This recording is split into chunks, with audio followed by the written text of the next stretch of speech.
Hi there, welcome to the Ecommerce Nurse Podcast, our 11th episode. I'm Karina McLeod, ex-Amazonian consultant and founder of Ecommerce Nurse and Vendor Society. Today we're going to be talking about listing translations and the importance of translating product listings the Amazon way to increase traffic, conversion, and ultimately sales. We have a special guest, Jana Krekic, the founder of YLT Translations, an Amazon-focused translation agency who manage listing optimization translations across 7 marketplaces, including Germany, Italy, Spain, France, the UK, Japan, and Mexico. Jana has an extensive knowledge of languages covering Norwegian, Danish, German, and English, and has a strong understanding of how to translate for the Amazon platform. So hi, Jana, a big thank you for taking the time to come on our show today. Hi, Karina. Thank you for having me on the show. So I'm excited to talk to you today about languages. It's a topic that I absolutely love. I don't necessarily speak the number of languages that you speak, which is really impressive, but it's definitely an exciting topic, and especially with Amazon, because Amazon is dominating the world. They have a website in over 16 countries now and export to over 100 countries worldwide. So it's really opening up that opportunity for businesses to sell at a global level. But that, of course, means communicating with customers in all those countries. So of course, there's always this assumption that everybody in the world speaks English, and many businesses don't really understand that importance of a good translation. So from your side of things, when it comes to writing content, how important is it to be able to correctly communicate in a country's native language? Absolutely. I couldn't agree more with you, Karina, regarding the Amazon being like this huge cross-border opportunity for everyone and actually connecting people over their beyond their listings for one country, because Amazon made it possible for all of us to just make one listing, put it out there, and we could reach so many different people on different continents and marketplaces. And you don't need to hire a software developer to build a website. You can do all that with just one listing. So basically, that's good news. But the bad news that your competitors, basically everybody else, they can also do the same thing. So how do you make your listing stand out? How do you kind of stand out from all of the crowd? And as you mentioned, like a lot of people think that everybody speaks English, right? But this way of thinking can cost you a lot of money, especially if you're in the online business, because it's all about clearly written descriptions. And if you don't have a clearly written description, if people don't understand what it means, like to have, like what certain ingredients are in the product, how to use the product, is it safe for your baby, they're highly unlikely to buy a product. So if you have something left in English on the French market, people will be like, I really don't understand this. Like, I could use Google Translate, I could try to understand this, but let me make, like, I just want to buy something which I 100% understand. Mm-hmm. And I read this information in the Harvard Business Review, which basically blew my mind. And over there, it says that 56.2 people think that the language or the language barrier or understanding of something they're reading is much more important than the price itself. Mm. And I've found a lot of different products online. For instance, like if we talk about the French market, there was like this diaper bag, and it was the cheapest of all of like, let's say 4 of them on the first page. But even though this bag was the cheapest one, it had the least reviews. So it had maybe like 3 or 4 reviews. It was written in English, and the sale was not going that amazing. While as other 3, even though they were more expensive, they had more reviews, and they were, the people were just buying that more. And there are tons of examples like that where people were not sure what they're buying. They're just gonna give up, on that. Like the German market, they want like clearly written descriptions. They want to exactly to know what the ingredients are inside. And every market has its own little sensitivity about how to write listings and how to make your product likable or more likable to the target audience. So it's very important to have this in mind when writing listings. and also when doing keyword research. There are a lot of examples of things going which went really bad for a lot of the big companies. So that doesn't only affect like small sellers or one-man band companies. Basically, I'm pretty sure that a lot of you know about what happened to Dolce & Gabbana. So they made this actually promotional video. And on this video, there was an Asian woman eating pizza with her chopsticks, and this was a commercial for the Chinese market. And the Chinese, they didn't like it because, like Chinese people, they're very sensitive when it comes to their culture. And they basically banned all Dolce & Gabbana merchandise on that part of the world. And that ended in a big financial disaster for Dolce & Gabbana, And this just means that they didn't do a good job when researching that market. And one of the newer examples was Kim Kardashian. She just recently launched her shapewear. Now it's called Skims, but she decided to call it Kim Ono, right? Which sounds like a cool name, but the Japanese government got really upset because she was using the name of their national attire to kind of call her shapewear, so she had to change the name. And one of really funny examples is Hyundai. I'm sure everybody knows Hyundai, the car brand. They had this model called Hyundai Kona, and they just launched it on the Portuguese market.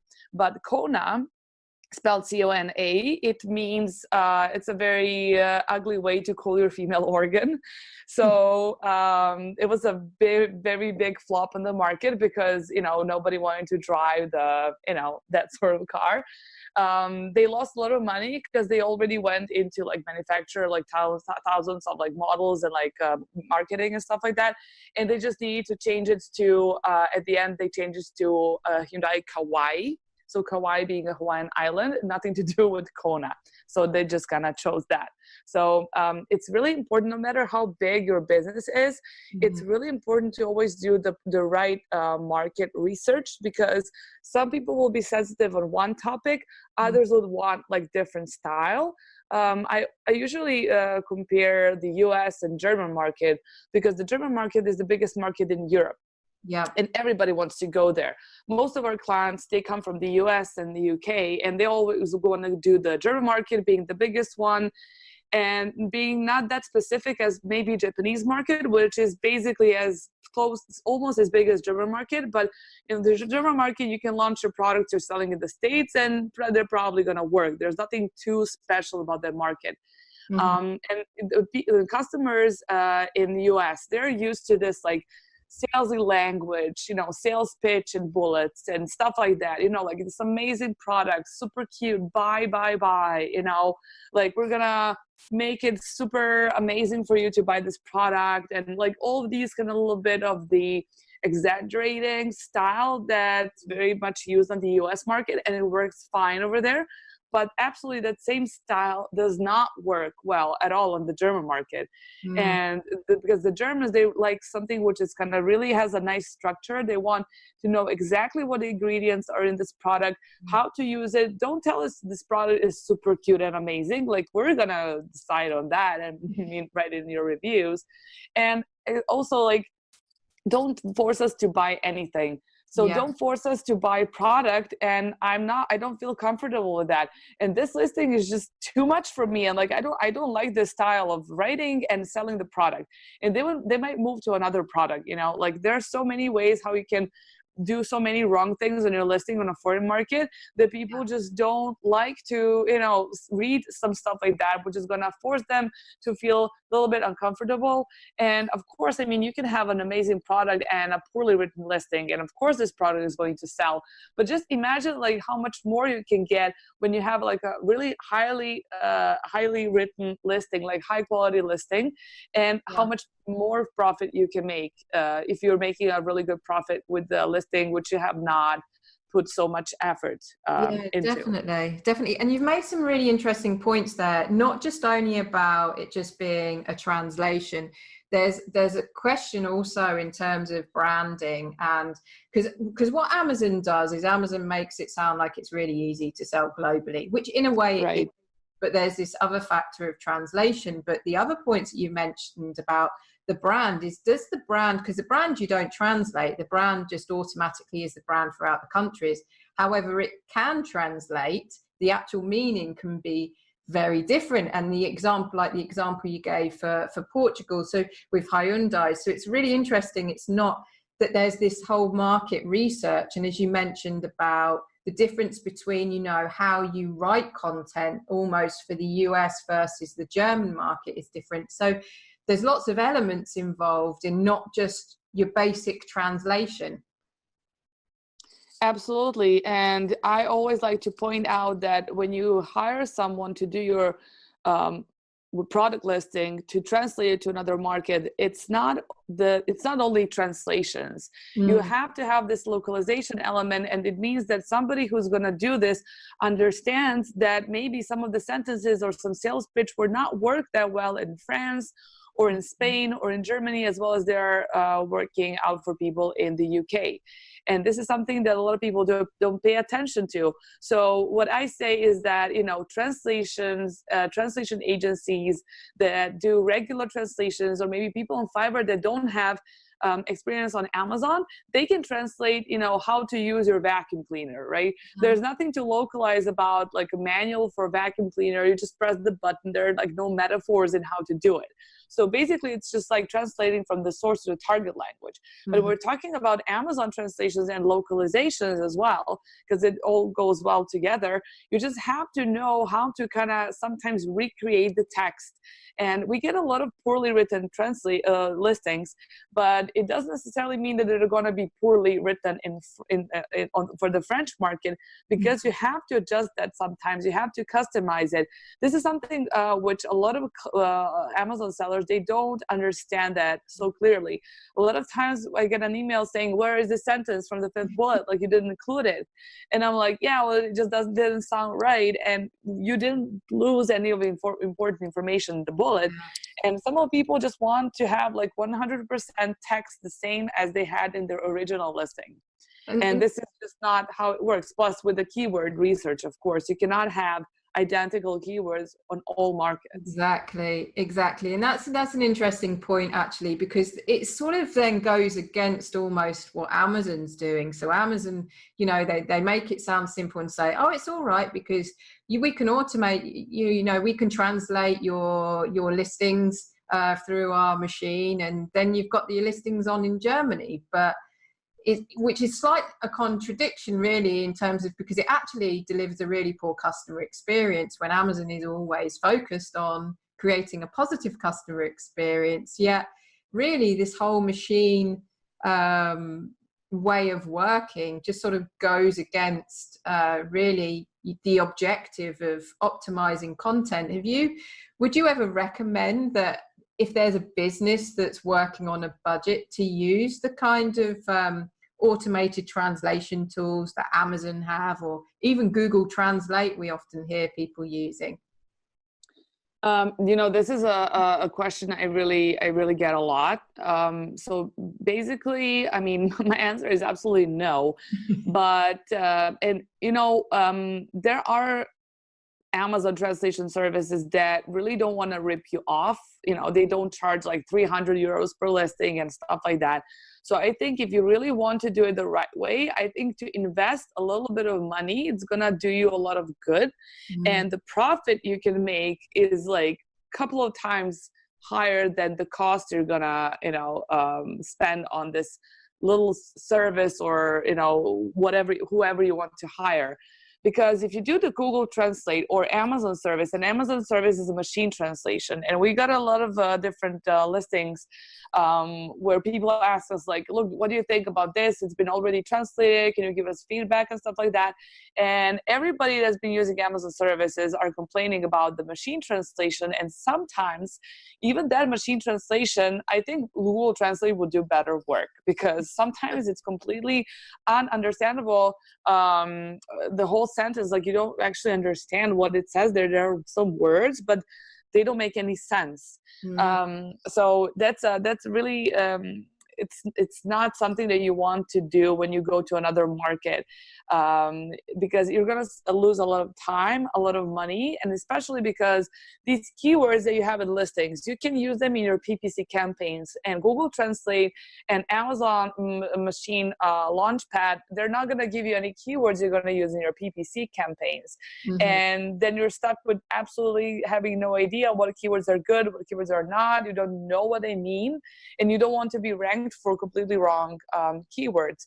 So the only case that I would say, like, yeah, go for Google Translate is if you have really, really, really short bullets, and you just started, you just have your basic listing. And if you have like 5 lines of bullets, maybe like 4 or 5 words each, and a really short title, then maybe you can try the Google Translate, but don't expect any of the keywords, because according to my experience, if you have shorter sentences, they're gonna be maybe sounding better in Google Translate, whereas when you have like a longer sentence, because Google Translate does not know what the word context means. And they're not gonna understand it, and they're not gonna understand it like a human person. So, if you wanna not pay for anybody on Fiverr, you can use Google Translate. You have like really, really shorter bullets. Again, you would need to check that. There's no guarantee that this is gonna work. But if you don't have money to invest in translations, do that, or hire somebody on Fiverr who's just a regular translator. That's gonna be basically very, very low cost. But you don't get keywords, you don't get a lot of different things. But if you just want to get started, you should do it, but you should be very careful. You cannot expect wonders. Google doesn't know context, localization, or anything like it. So yeah, and that's a good point about the whole context, and also in languages. In one country, one keyword you can only say it in a couple of ways, but other countries you could probably say it in multiple ways. So I guess that not only can they be translated incorrectly, but a lot of keywords could go missing or never be found in the first place if they don't go through that process. Absolutely. In my experience with Google Translate, it has been upgraded throughout the past couple of years, because Google Translate is much better than it was about like 10 years ago. So you can see that it has improved a lot, but it's still way lower quality than any human translation, definitely, from a native experienced translator who knows what he's doing. Even when it comes to this manual for the vacuum cleaner, it's still going to be human factor is still going to be much more important than Google Translate and machine. But a lot of people ask me like, okay, Yana, so I have like these keywords on the UK market. Can I just kind of translate them and use them on the French and the Spanish market? I mean, of course you can do it, because you have to do a proper keyword research. Like, for instance, we love using Helium-10. And if you're on a budget, if you don't want to spend a lot of money, you can use Sonar. This is Selix tool, and it's absolutely free. You can pay and then you get like more information. But if you want to get a search volume and keywords are good, you can use Sonar for absolutely all international markets, and you will get good and decent results. So basically, you should do the keyword research there, because sometimes you get lucky and then Google Translate translates something and it's actually a long tail keyword on the Italian market, absolutely the same. But it doesn't mean that you're going to get lucky every single time you do it. So basically, you really need to do the keyword research the proper way. And you have to have a person who's going to know what keyword you're going to look for. Because what I also had with this client of mine, I was doing that while I was preparing my presentation this year when I was speaking at this event in Europe. And I would put like a regular word for faucet, like a kitchen faucet. I would put it in Google Translate, and it would translate to an actual word in Italian, meaning faucet. But if you would take this word and put it on Amazon.it, you would not get the product you're looking for. You would get something else. You would not get this kitchen faucet you want to buy. And then I would ask my Italian translator, okay, can you tell me like what's the word for the kitchen faucet? And she was like, miscelatore lavello, which is nothing found in Google Translate. And I'm like, oh my God, So this means like faucet, but it's not that actual kitchen faucet you're looking for. So you have to have someone to tell you, how would you call this product? And if you don't have translators on your team, or if you don't have anybody on Fiverr, A lot of people ask their, friends, like cousins, like this is something we can like reach out to them and you can ask them like, how would you call this product in 2 words? And this can be like a really good guideline for you to find more keywords about it if you want to be on the budget or if you don't want to anyone to do it professionally. So this is something which works absolutely fine. It's a good guidelines to more accurate keywords if you really want to stay on the budget. And that's a good point, because I guess it always depends on people's budgets, and sometimes people almost want to see that demand first before investing, but sometimes that demand doesn't come until after the investment. I guess it's, and you mentioned it being important with a native speaker, and the example that you gave with Google Translate is definitely examples we've seen, and I even see when I'm speaking Spanish, you just what Google gives you is not necessarily a word that is really used that much in the country, although it does have a similar meaning. And on this native side, is being a native speaker, would you say that's enough to translate, or would you, somebody's looking for a translator, or do you actually require more experience in translating, experience in Amazon, or finding a certified translator? Yeah, well, definitely being only a native speaker is not going to do you any good when doing Amazon listing translations or any translations, I would say, because if you are, and I have very much respect for the bus drivers, but like if you hire somebody from Germany who's a bus driver and he is a native speaker, I would never hire this person to write my Amazon listing, right? Because, if you didn't go to school, if you didn't study like languages or copywriting or anything similar to that, I don't think you're good enough to do the listing. Sometimes some people could be, but usually you should hire someone who is at least a copywriter, who at least has some SEO experience, because they understand the way that things should be written. So it's nice to read. They understand grammar, interpunctions, and similar things. So you should always hire somebody who had the experience with some of these things. So of course, it's very important that the translator knows the keyword research. And for instance, on my team, like everybody does keyword research, and everybody is native, and they come from the Amazon industry or from the copywriting business.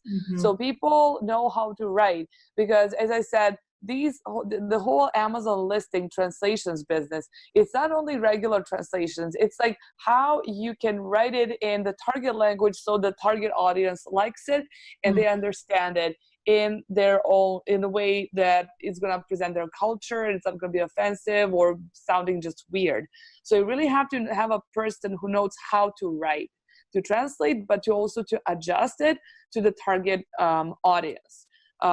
This is not that difficult. I mean, I'm just like listening to myself and I'm like, this is not like rocket science or anything, but a lot of people put zero effort when translating products, and they don't understand how much they can gain if they just kind of put 20% more effort into localization and just trying to make this listing sound good. And try to make this listing talk to people. And, if you have a native translator, then it shouldn't be a problem for them to understand the culture to the language they're translating to. It's completely different than when you study the language or, you live there for a while. It's completely different than being a native speaker. And I personally think that somebody who like just learned the language, maybe studied at university, was doing that for about like 4 or 5 years, I don't think that they can do a good copywriting job or good Amazon listing translations job.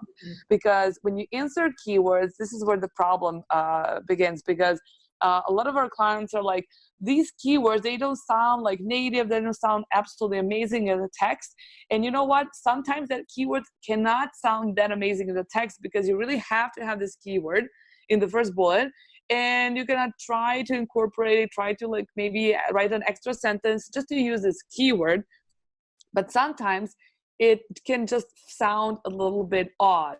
But what is the thing is that it can sound a little bit odd, but you have the rest of the text to just kind of step up the game of the whole like language level, because keywords are important and your native level of listing is absolutely important, but you have to try to make the combination of the two, and it cannot work 100% all the time. Sometimes you have to sacrifice some things in order to get what's gonna make the most sales. So there's no use to having like this amazingly written listing with 0 keywords, because if I look for this diaper bag, this black plastic diaper bag is not gonna pop up because I didn't put those keywords in my listing. I put something similar, but this customer didn't look for that, and so your listing is not gonna get any click-through rate, 0 impressions, and eventually it's gonna go away from page number 1. And I'm pretty sure a lot of people know that when you start selling on a new international market, there's like this like grace period that kind of Amazon gives you, so you kind of get more than you deserve, to say like that. So your product and your listing are kind of better ranked than they should, because Amazon is kind of testing like if you're going to do good or not. And if during this period your PPC campaigns are not good, people don't click on your listing, you're highly likely going to lose that page 1 ranking. And you know what they say, like where to hide the body on page 2, so nobody goes there. So yeah, exactly. And I guess then there's this other question, is because people are hiring translators or an agency to do the copy because they don't speak that language at all. But how do they actually, they're putting their trust in that individual, that company. How did they can really check the quality of that translation if they don't actually speak the language? Right. Well, that is a good question, because a lot of people don't speak that, and then they probably have some cousin or some friend, and then they send the translations to them. So this is how they can check on themselves, or if they happen to speak that language or have somebody in the team who speaks that language. But basically, it's all about trust. For instance, like we get our clients, it's word of mouth. It's through referrals, because we have like this double checking system. So we have like proofreaders, and we have the project manager. They all speak these languages. So a lot of people double check the listings before the listings are sent out. The problem is that the translations are kind of subjective thing, and with the problem with keywords, for instance, if this listing is read by your uncle and he lives, I don't know, somewhere in France, and he reads the listing, he was like, I don't like this, it's weird, but is it weird, but is it good enough, or is it weird, I don't understand what's in this listing, right? And it can all happen like that because of the keywords that you insert in the listings. But basically there is no way for the sellers to check that unless they have somebody who speaks the language, or they can just upload the listing, and then if they don't get any sales or clicks, then probably the keywords are not done right, or maybe there's something absolutely wrong with the very listing itself, like the text. But usually if you have like a decent listing, you should get clicks, and you should get your sales. Only if the listing is absolutely ununderstandable, then you should do something about it. But I think as long as your listing is okay and people can understand what's your product, and like clearly written what's it about, descriptions, A+ content, then I think you're fine. Nobody's gonna be like, oh, there is no comma here, or I think this article is wrong. Like, I don't think that the buyers want to spend a lot of time on that. So I just think that if the listing is good enough to be read and to be like, okay, this is good, I understand what this product is, I think that's the most important. Yeah, and there's an interesting thing there. It is that element of trust. But I guess, as you say, you have different proofreaders and you have different quality controls. And I guess that's what businesses should be doing, is actually when they're working with these people, understanding what their quality check process is. Exactly. I just think that it's very important to understand the processes of one company. So if this is like done by one person, and you know that he has a lot of work, he's probably going to outsource a lot of this work, not even going to do it himself. And you should always know, like, you should not be buying cat in the bag. Yeah, Yeah, no, that's interesting. But also, as you mentioned, results as well, as in, comparing results, as you say before. But it's definitely a hard one. And as you say, we often hear people relying on family members, but it can be very different if they're not. It's a family member who, is looking at the listing in a very different light to somebody looking at the listing to, is it optimized to work for Amazon for search and conversion as well. And there is you've spoken about keyword research, about the translation, localization. So I guess overall, just when it comes down to translating, there is a different process. It's not just that translation. Can you talk us a bit more through that sort of process overall when it comes to translating for Amazon? You mean the copywriting and everything, how it's done, or? Yeah, sort of if, there's an element of keyword research. I mean, I guess I'll actually take that another question first is, does it always help to have content already optimized, let's say in one language, in English, for example, and then translating? Or do you often find that minimal content in one language is enough and then it's sort of adding to it? I personally think that it's better if you have let's say a sketch of the listing or a very poorly written listing. Mm-hmm. So you have the liberty to kind of add a little bit more and to customize it and to put many keywords. I think that's easier when compared to something which is already optimized, because if it's already optimized, the clients are like, look, I have like 5 keywords here, I have 3 keywords here, I want the same in the German listing, or I want the same in the French listing. So you have to kind of follow this pattern. And sometimes it's really hard sometimes to fit all of the, something which you can see on the UK market into the French market, for instance. Like we had one client and he had the really long bullets, and the French language, somehow it has always the longest words. So the French language is the language where we have to cut down on the number of characters and bytes always in all listings. So sometimes it's very hard to fit, the needs of a client for a certain market, like the French one. So we had to cut down so many things. We could not have all the content. And I think that's where your relationship with the client is very important. So you ask, like, what would you like us to delete? Because we did a couple of listings we had where we deleted some of our things which we found as irrelevant.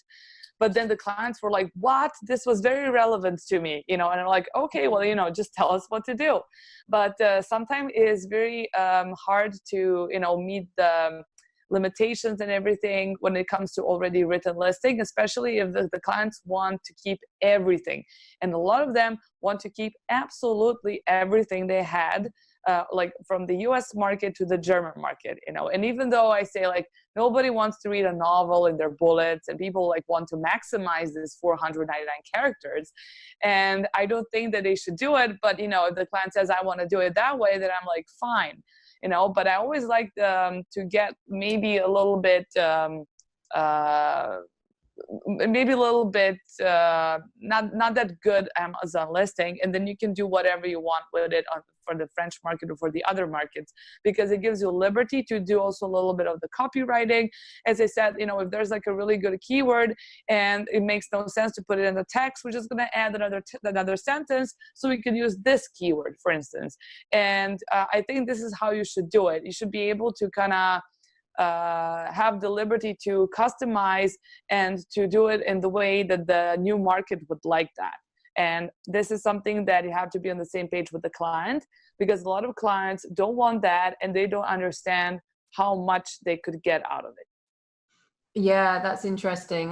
That's a really good point. And I guess it goes back also to what you mentioned right at the start, was this whole the way text is written, for example, for the US compared to other EU markets, as in, even if you translate that, it still needs to be localized even more, because otherwise it's just not going to even if there is a translation, it's just not going to work for that market.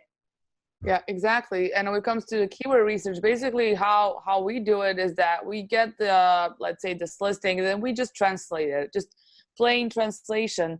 And then after that, we do the keyword research, and then you insert those keywords, and then you see what you get, and you try to place, a lot of keywords. I mean, not overstuffing, but, title and first two bullets for sure. And then you have this whole sketch of like the keywords, the translation.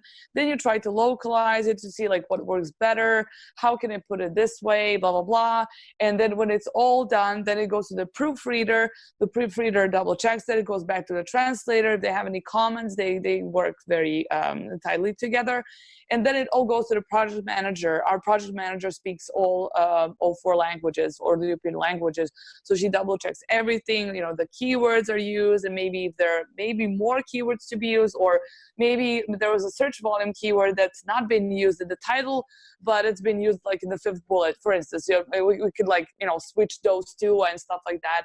And then it goes to the client. So it's never sent with the different people checking the listing. And I really think it's important that different people from the industry read the same text, because they know what it is that you want to get out of this text. It's not like your cousin and sister reading the text because they have a completely different perspective.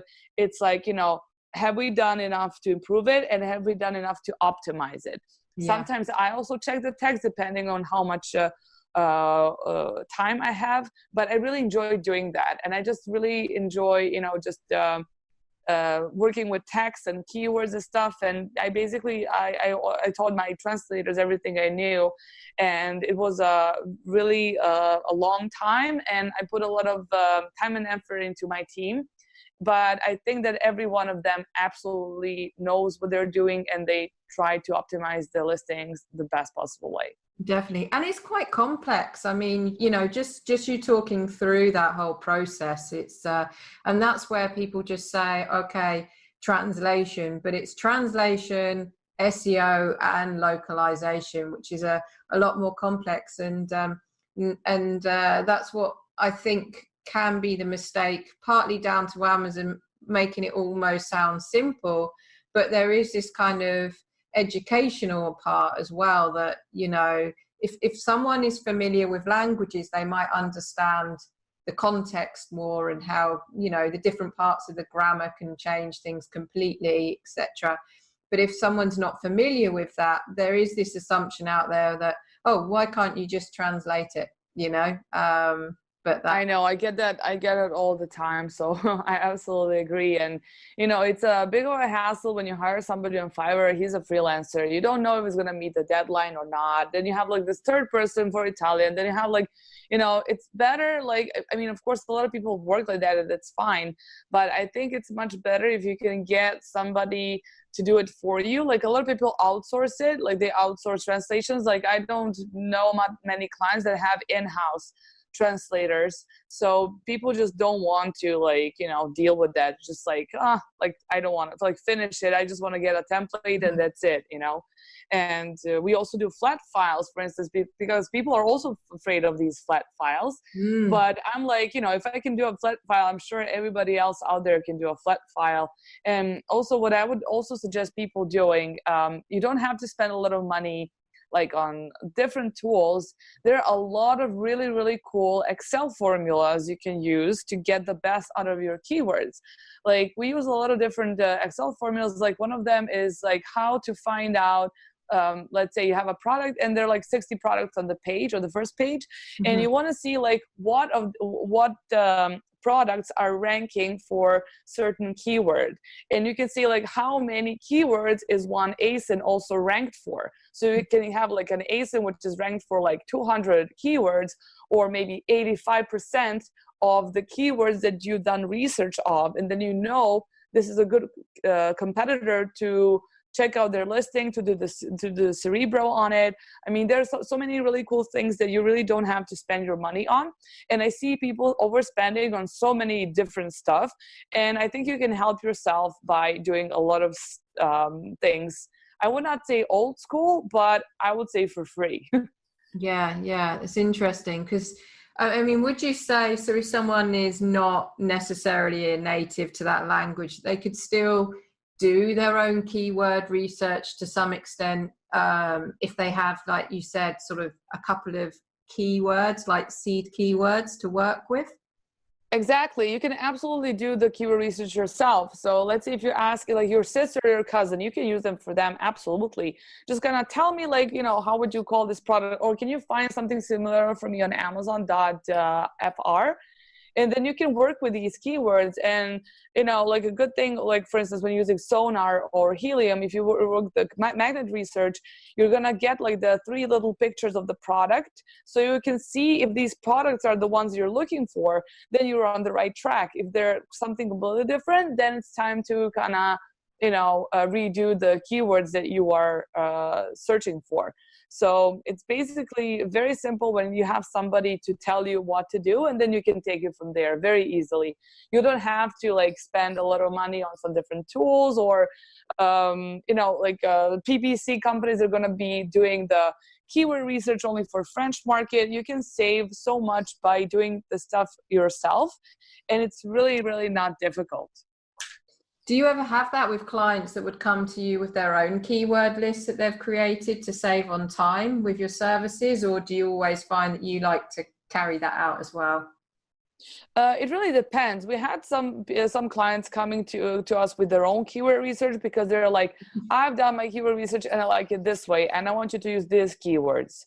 Mm-hmm. But I would say this is like 30%. 70% don't have any keywords, or they want to translate them in Google Translate, or they just want us to translate it like regular translation for other markets. So I would say there is a percentage of those who did their own homework, but not as many as others who don't have anything. Yeah, exactly. Great. Well, all of this information, Jana, I mean, it's really insightful, and it does show, well, a couple of things, how complex it actually is, and that it's not just a simple translation when it comes to Amazon. But also at the same time, despite it not being just a simple translation, it isn't something that should be ignored, because there's so much opportunity there. And, you look at the competition, and there aren't a huge amount of, and a lot of businesses aren't doing a fantastic job either. So it really can put you ahead. There's sales opportunity, you're speaking with the customer, but also give you a bit more edge over the competition. So I always say before signing off, I always have one last question for our guests. If you were to give one tip, let's say somebody is looking to hire a translator for an Amazon listing, they're new to it, they don't know what to do, what would that tip be? I would ask this translator to do a test listing, and I would give him the let's say you find a UK listing product, mm-hmm. which is really selling well on the German market, if this is a German translator, and I would just tell him, could you please do this for me? And then you could compare these two and see if he used any of the keywords or any of the stuff that are there in the listing, because I think that the keywords are the essential for the Amazon listings. That's a really good tip. That's actually something I've never heard before, but that's really a really good idea. Is if you don't speak German, you don't necessarily know if that's going to be a good one, but you can take that listing and get them. And I guess you can do that trial. And I've heard that sometimes people give an initial free listing just to trial it, so you can almost yes, a lot of people do that. Or you can maybe tell them, just could you do title and bullets? And I mean, you'll see a lot of things. And they say like, I do keyword research, and if it hasn't used any keywords in the title and the bullet, then you know that they're not doing it. Because a lot of people, they just say that they know every sort of translation. It's like when you have a translation agency and they say like, we're good in medical, law, like marketing field, and you cannot be good in all of these fields, especially if you have a really small team of people. So, you should, I think you can test people like that.